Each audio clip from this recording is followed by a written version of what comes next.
We got a nice light fluffy coating of snow today. And today I am going to talk about tree service wood. If it's right for you, if it's right for me, and how we deal with tree service wood. As you can see, it's snowing. I got the... Let me see if I can turn the video around here.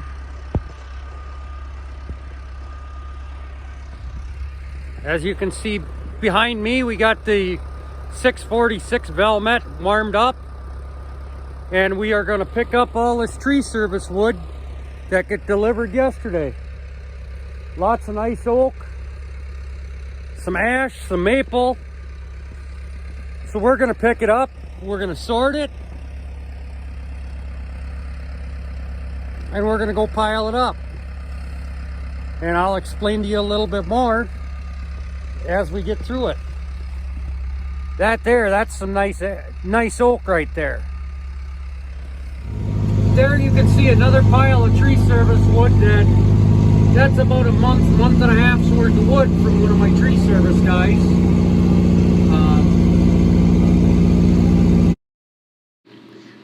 So here we're loading up and sorting oak and ash onto the 646 Valmet. This works great to move tree service wood around.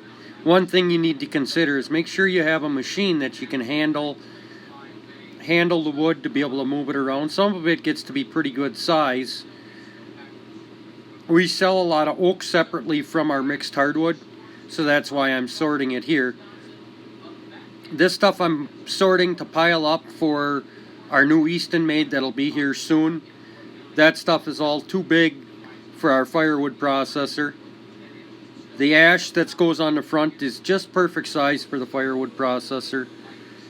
So that's one of the biggest things, is considering how to move the wood around. The other thing with tree service wood is understanding that all the wood is not uniform. There's a lot of small chunks, small parts, small pieces, which you'll see later in this video. Also having a big enough spot to be able to have tree service guys dump wood, depending upon how many guys you're going to get wood from. And as you can see, it doesn't come out, typically they dump it out of a dump truck or a dump trailer. It doesn't all come out perfect. It's all random length stuff. With the forwarder, it works real good, but most guys don't have the room or the capacity to be able to move the wood around with a forwarder.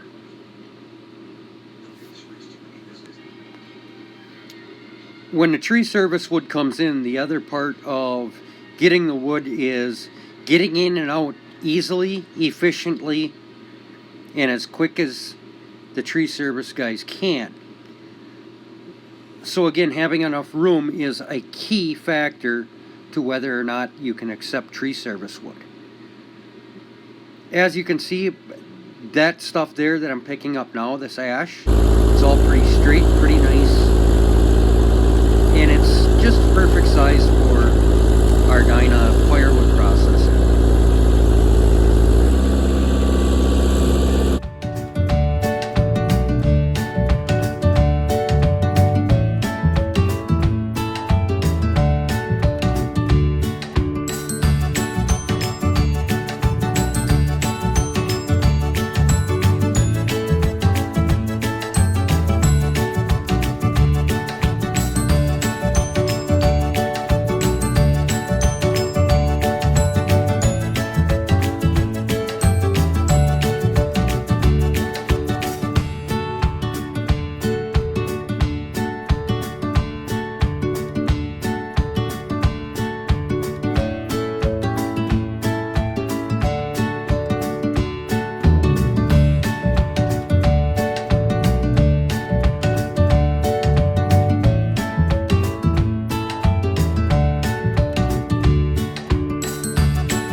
So now the next question is what do you do with stuff like this?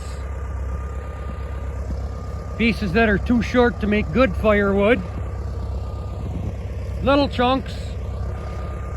More little chunks. You can see the brush. It's a little bit hard to see in the snow here. The brush, the leaves, the sticks that come in on these loads. What's your plan what do you do with them? Now that we're all loaded up on the nice Valmet 646, let's go stack it. Here's my view from the cab. You guys are facing backwards right now, watching the loader through the window. The ice is freezing as fast as it hits the snow hits the window here.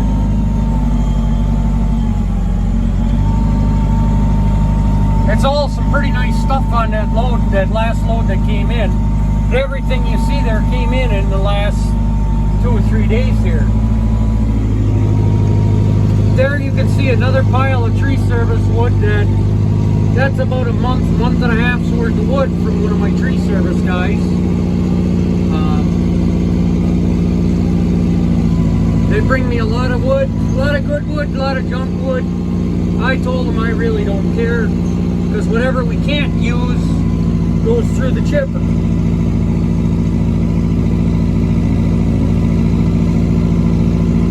So now I gotta find a spot to put all this stuff, let it season for a year,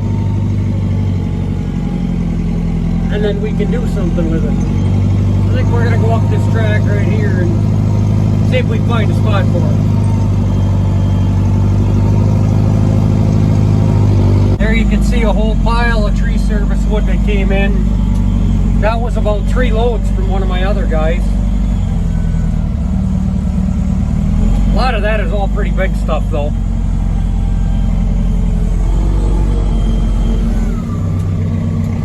A lot of this stuff here is either too short, too small, too crooked to go through the firewood processor. A lot of that's just going to go right through the or it's ugly cottonwood or basswood or popple. That stuff's all going to go right through the chipper.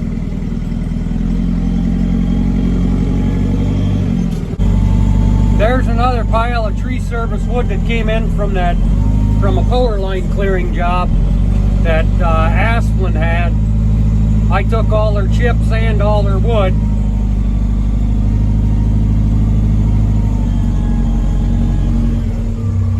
And there's yet another pile of wood that needs to get put through that needs to get sorted.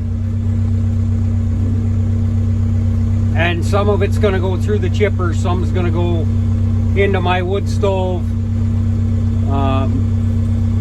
make biofuel out of it. Some will go through the firewood processor.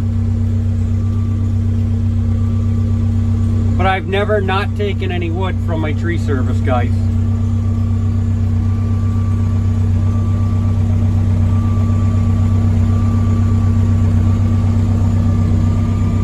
I think we'll find a spot right back here and unload all this ash.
Here we're picking up some more big logs. These two were pretty heavy and I had to get them closer to the machine to get them into the bunks. Again, sorting all oak, making sure that I sort for the firewood processor and then stuff that has to get cut with a saw. You can see a couple of those pretty crotchy, knotty pieces. Those all need to get cut off. Those get burnt in our wood stove, which heats our shop. Some bits gets thrown right into the tub grinder, and we make biofuel out of it. So the big thing is making sure you get a spot to go with the scraps, the junk, because there is a lot of it when you do tree service wood. Hopefully you'll like this video, like and subscribe to see more of Timber Tales with Logger Jason.